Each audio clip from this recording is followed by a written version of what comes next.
En allant jusqu'au premier chapitre du livre des Actes, nous arrivons à ce paragraphe de l'histoire des premiers événements de l'Église, où Pierre était en train de jeûner et de prier.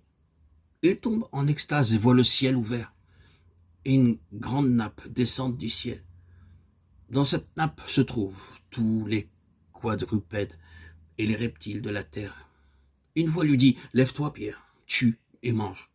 Acte 10, 13.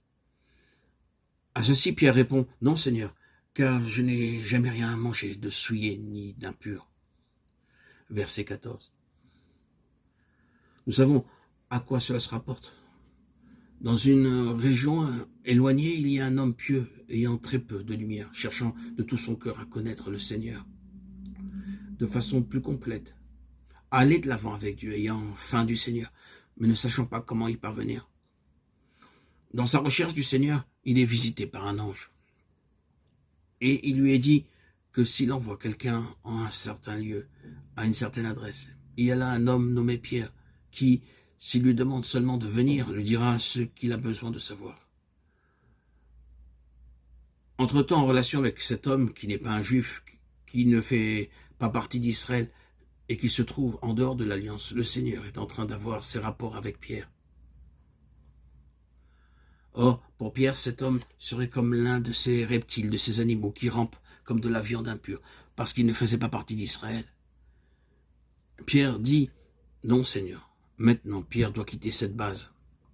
C'est son ancienne base juive, et il doit la quitter et venir sur la base de l'homme céleste. » Quelle est la base de l'homme céleste?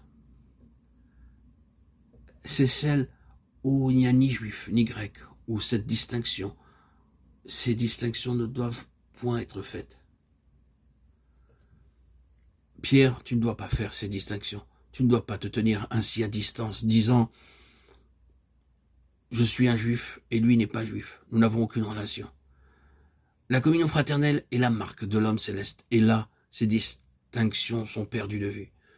Tu dois te dégager de ta base terrestre, historique et traditionnelle pour t'engager sur la base de l'homme céleste. Le Seigneur rendit parfaitement clair le fait que Pierre devait faire cela et que les conséquences seraient très sérieuses et critiques s'il ne le faisait pas. Pierre reçut la grâce de l'obéissance pour quitter sa propre base et il monta à César et éprouva l'une des plus grandes surprises de sa vie par le fait qu'il constata que le Seigneur se trouvait là. Il dut rendre compte aux autres apôtres juifs que, bien qu'il fût allé étant rempli de crainte et de doute, il trouva là le Seigneur. Oui, le Seigneur se trouvait sur la base qu'il avait lui-même pourvue, celle de l'homme céleste. Nous rencontrerons toujours le Seigneur sur cette base-là. Quittez votre propre base et venez sur la mienne, et je vous rencontrerai là, et je vous montrerai quelque chose qui vous surprendra. Ainsi, en fut-il ainsi dans ce cas.